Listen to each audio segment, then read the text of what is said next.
नमस्कार दोस्तों। आप सभी का स्वागत है आपके अपने YouTube चैनल मानव जीवन में। दोस्तों, लाइफ में सभी आगे बढ़ना चाहते हैं और लाइफ में आगे बढ़ने के लिए हमें रोज ही कुछ नया सीखना चाहिए और आगे बढ़ना चाहिए। तो चलिए आज की प्रस्तुति शुरू करते हैं। श्री शिवाय नमस्तुभयम। दोस्तों, आप सभी लोग जानते हैं कि 28 अक्टूबर 2024 यानी सोमवार के दिन कार्तिक महीने में रंभा एकादशी तिथि पड़ रही है दोस्तों। और यह वह सोमवार है जो कार्तिक महीने में पड़ने वाला सबसे बड़ा सोमवार रंभा एकादशी तिथि है, क्योंकि यह कार्तिक महीने में पड़ रहा है। और आप सभी लोग जानते हैं इस कार्तिक महीने का अपना एक अलग महत्व होता है। कार्तिक महीने अगर हम उनको प्रसन्न करने के लिए कोई भी उपाय करते हैं तो वह आपसे प्रसन्न हो जाते हैं। तो दोस्तों, इस सोमवार रंभा एकादशी के दिन आपको यह उपाय अवश्य ही करना चाहिए। और दोस्तों, आप सभी लोग जानते हो कार्तिक महीने सोमवार का अगर सबसे बड़ा कोई उपाय है तो वह 5 कनेर के फूल वाला उपाय है। तो दोस्तों, इस कार्तिक महीने सोमवार रंभा एकादशी के दिन आप लोगों को इस 5 कनेर के फूल वाला उपाय को जरूर करना है। बहुत सारे लोग होंगे जिन लोगों ने इस उपाय को न किया हो, मतलब पूरा साल निकल गया, उन्होंने किसी भी दिन इस 5 कनेर के फूल वाला उपाय को न किया हो। पर दोस्तों, आपके पास एक आखिरी मौका बचा हुआ है जो कि 28 अक्टूबर कार्तिक महीने सोमवार रंभा एकादशी के दिन है। तो इस दिन आप लोगों को इस वाले उपाय को जरूर कर लेना है। भले ही आपने पूरे साल भर इस उपाय को ना किया हो, पर अगर आपने इस कार्तिक महीने सोमवार रंभा एकादशी के दिन अगर इस वाले उपाय को कर लिया तो आपको इस उपाय को करने का वह फल मिलेगा जिसकी आपने कभी कल्पना भी नहीं करी होगी। इसीलिए आप लोग इस वाले उपाय को एक बार जरूर कर लेना ताकि आप लोगों के हाथ से यह मौका ना जा सके और आपको इस उपाय को करने का फल मिल सके। दोस्तों, यह उपाय पंडित जी ने अपनी अभी की ही शिव महापुराण की कथा में बताया है, जिस उपाय को आज हम आपको बहुत अच्छे से समझाने वाले हैं। इस वीडियो को देखने के बाद इस उपाय को समझने के लिए आपको कोई और वीडियो को देखने की जरूरत नहीं पड़ेगी। तो चलिए दोस्तों, उपाय को शुरू करते हैं। देखिए, यह इस कार्तिक महीने के सोमवार रंभा एकादशी के दिन यह इतना खास होता है, इतना महत्वपूर्ण होता है। देखा गया है कभी कभी बड़े बड़े पूजा पाठ अनुष्ठान से जो मनोकामना पूर्ण नहीं होते, वह कार्तिक महीने के दिन एक छोटे से उपाय करने से ही आपकी मनोकामना पूर्ण हो जाती है।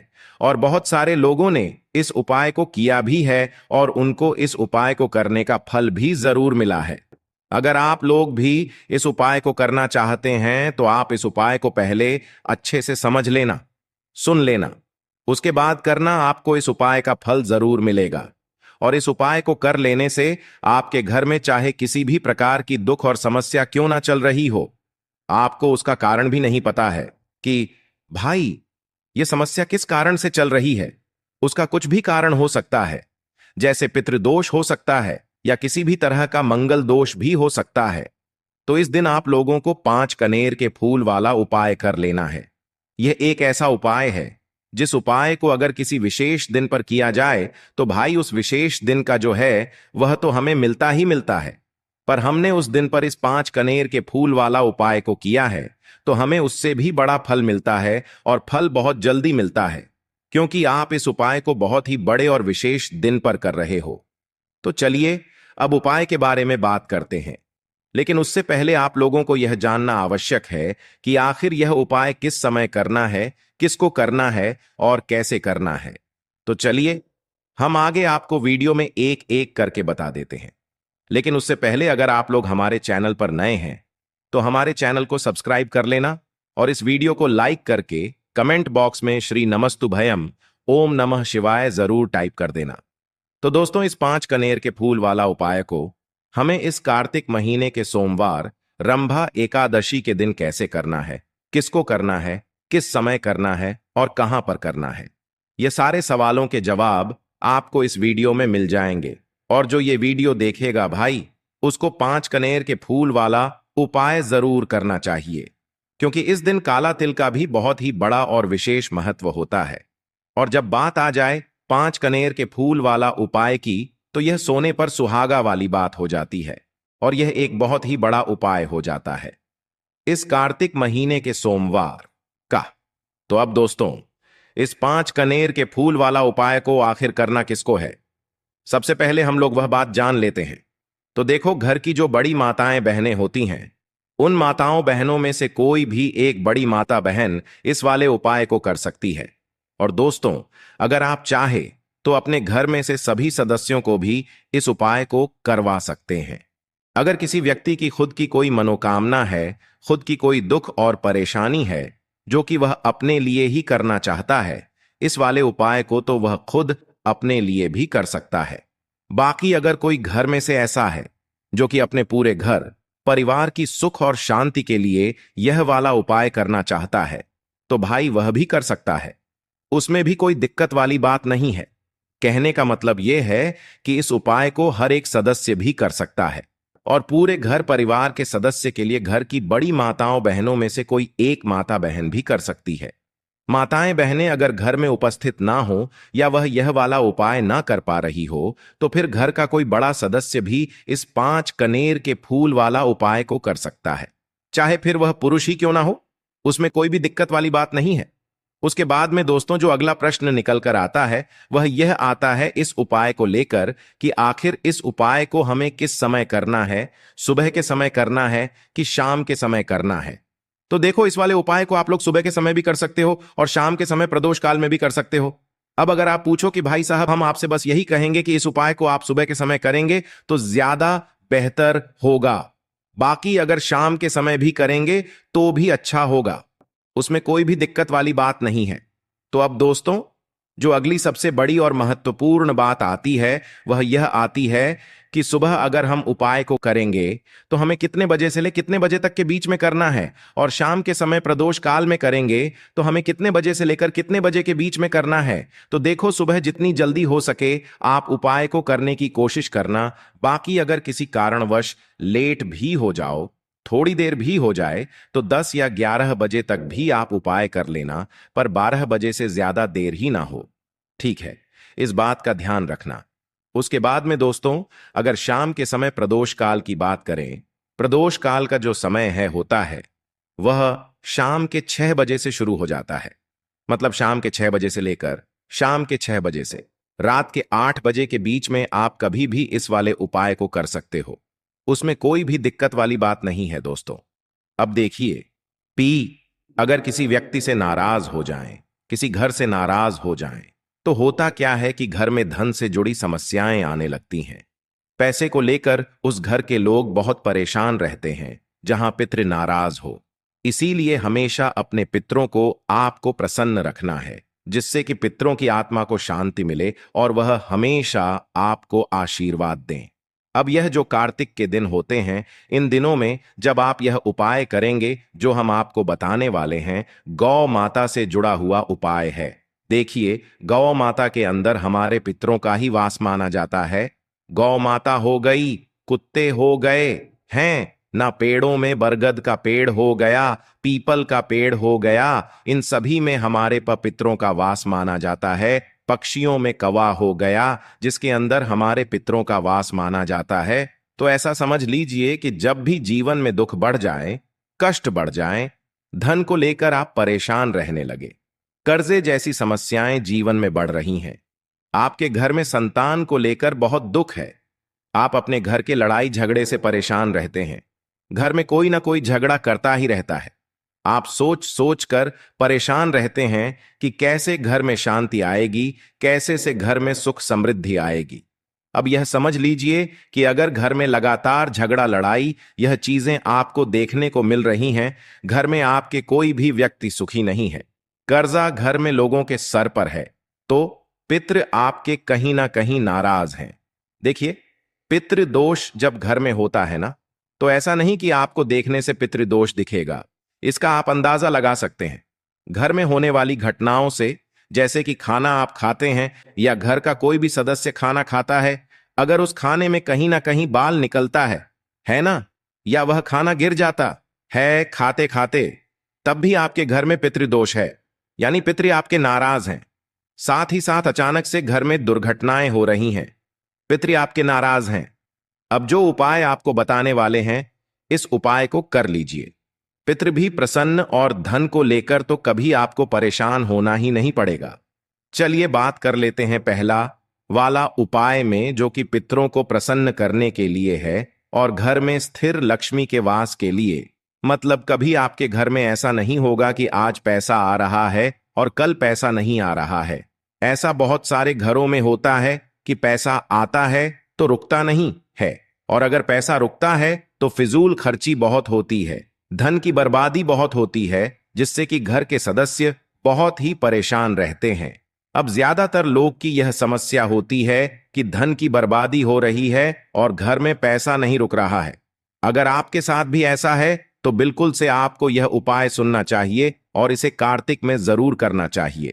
देखिए आपको यहां पर क्या करना है कि तो चलिए दोस्तों जान लेते हैं गुरुदेव द्वारा बताए गए सबसे पहले और खास उपाय के बारे में। देखिए दोस्तों, गुरुदेव ने बताया है कि सोमवार के दिन किया जाने वाला यह सबसे खास और सर्वश्रेष्ठ उपाय है। देखो आगे बढ़ने से पहले वीडियो को एक लाइक जरूर करें।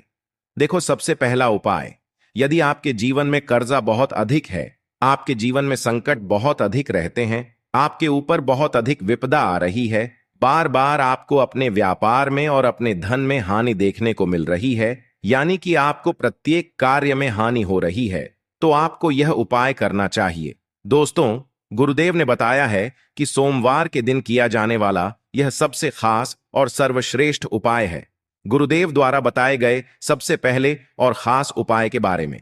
तो अब हम यहां पर समझते हैं कि आपको उपाय कैसे करना है। सबसे पहली चीज दोस्तों, ये जो उपाय है ये 5 कनेर के फूल वाला उपाय है। तो सीधी सी बात है, इस उपाय में हमें 5 कनेर के फूल तो लेने ही लेने पड़ेंगे। अब यहां पर एक सबसे बड़ी गलती होती है जो कि आप उपाय में करते हो और आपको पता भी नहीं लगता है, जो कि हम आपको बताते हैं। देखिए, जो आप 5 कनेर के फूल लेकर आओगे, सबसे पहले तो कनेर का फूल आप लोगों को पता होगा कि कैसा होता है। हम आपको जब भी बता देते हैं, कनेर के फूल वो होते हैं जो कि पीले कलर के होते हैं, लंबे लंबे से होते हैं। आप लोगों ने देखे भी होंगे, आप लोगों ने जो थंबनेल में फूल देखा हुआ था वही कनेर का फूल होता है। तो आप लोगों को वैसे ही 5 कनेर के फूल लेकर आने हैं। ये कनेर के फूल आप लोगों को बहुत आसानी से मिल जाते हैं, बस आपको इसका पेड़ ढूंढना होता है और बहुत सारे फूल उसमें लगे हुए होते हैं, कुछ भी कमी नहीं होती है।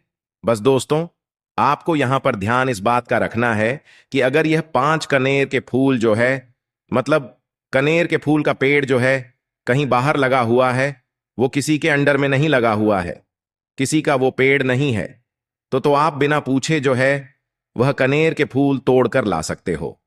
पर अगर कोई सा कनेर का पेड़ किसी के घर के अंदर लगा हुआ है और आपको वह कनेर के फूल उसके घर के अंदर से चाहिए, तो भाई उससे पहले पूछना कि भाई हम जो है आपके पेड़ में से 5 कनेर के फूल ले लें या कनेर के फूल ले लें।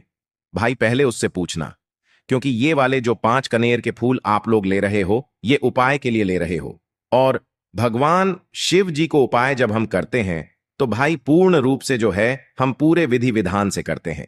तो इसलिए अगर आप किसी के घर में के अंदर जो पेड़ लगा हुआ है कनेर का, उस पेड़ से अगर ये फूल ले रहे हो तो भाई पहले उस घर के मुखिया से पूछ लेना कि हम आपके पेड़ से कनेर के फूल ले लें। अगर वो हाँ कह देता है तो भाई उसके बाद आप उसके पेड़ से 5 कनेर के फूल ले लेना। अगर कोई कनेर का पेड़ जो है ऐसे ही बाहर लगा हुआ है, खुले में लगा हुआ है, उस पर किसी का भी कब्जा नहीं है, तो वो आप जो है बिना पूछे भी उस पेड़ में से तोड़ सकते हो। पर किसी के घर के अंदर लगा हुआ है तो उससे सकर ही 5 कनेर के फूल उसके पेड़ में से लेना। अब आपके पास 5 कनेर के फूल भी आ चुके हैं।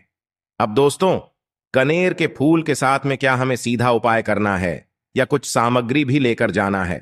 तो देखो, कोई भी उपाय जब हम करते हैं तो सीधा हम उपाय जाकर नहीं करते हैं, उससे पहले हम भगवान शिव जी की पूजन अर्चना भी करते हैं। तो देखो, अगर यह उपाय आप सुबह के समय कर रहे हो, प्रातः काल कर रहे हो, तो आप लोगों को अपने साथ में कम से कम 1 लोटा चल तो जरूर लेकर जाना ही जाना है। पंचमी तिथि का दिन रहेगा, वैसे ही माताएं बहनें अपनी पूजन सामग्री लेकर जाएंगी, तो उन लोगों के लिए कोई दिक्कत नहीं है जो प्रतिदिन शिव जी के मंदिर जाते हैं या पंचमी तिथि के दिन अपनी पूरी पूजन सामग्री लेकर जाएंगे। भाई वो वैसे के वैसे ही लेकर जाएं। यह बात उनके लिए है जो कुछ भी लेकर नहीं जाएंगे।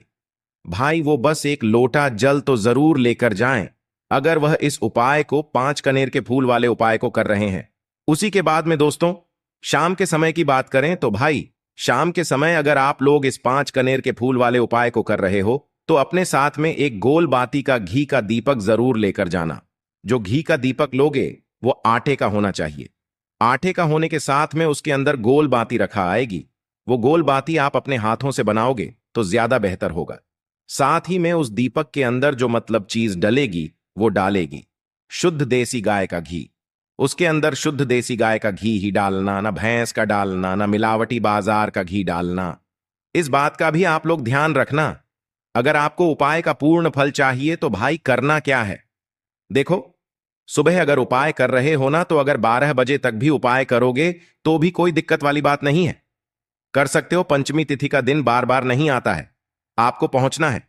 सबसे पहले तो अपने घर के पास में जो शिव मंदिर हो, शिवालय हो, जहां पर शिवलिंग विराजित हो, वहां पर आप लोगों को पहुंच जाना है। अब वहां पर पहुंच करके सीधा हमें जाकर उपाय करने लग जाना है। नहीं, आपको पहले अपना शिव जी के मंदिर के अंदर प्रवेश करना है, भगवान शिव जी के दर्शन करना है। पहले आपको अपनी अपनी पूजन अर्चना करनी है। जैसे कि एक लोटा जल जो लेकर गए हैं भाई, वो एक लोटा जल चढ़ा दें।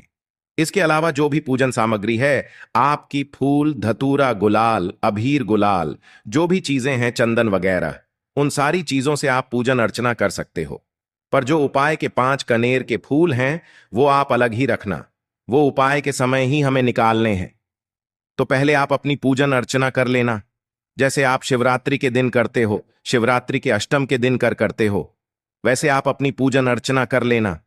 इसी तरीके से शाम के समय है, शाम के समय जब आप अपने घर के पास में जो शिव मंदिर हो वहां पर पहुंचो ग तो पहुंचने के बाद आप पहले अपना वह घी का दीपक जलाना।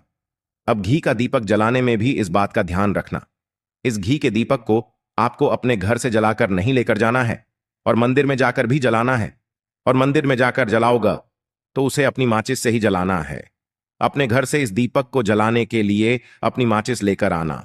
अगर आपने मंदिर में किसी और की माचिस ले ली इस दीपक को जलाने के लिए, अगर आप शाम के समय इस वाले उपाय को कर रहे हो तो भाई इस उपाय को करने का फल जो है उस व्यक्ति को भी मिल जाएगा जिस व्यक्ति की आपने माचिस ली होगी। इसलिए आप अपने घर से अपनी ही माचिस लेकर जाएं। उसके बाद में दोस्तों, आप लोगों को एक बात का और ध्यान रखना है कि जब आप उस दीपक को जला दो, जलाने के बाद उस दीपक से आप चाहो तो आरती भी उतार सकते हो, अन्यथा कोई दिक्कत वाली बात नहीं है। आज के लिए बस इतना ही इस वीडियो में दी गई जानकारी। अगर आपको अच्छी लगी हो तो प्लीज हमारे चैनल मानव जीवन को सब्सक्राइब करें, लाइक करें और हमारे वीडियो में अंत तक बने रहने के लिए धन्यवाद।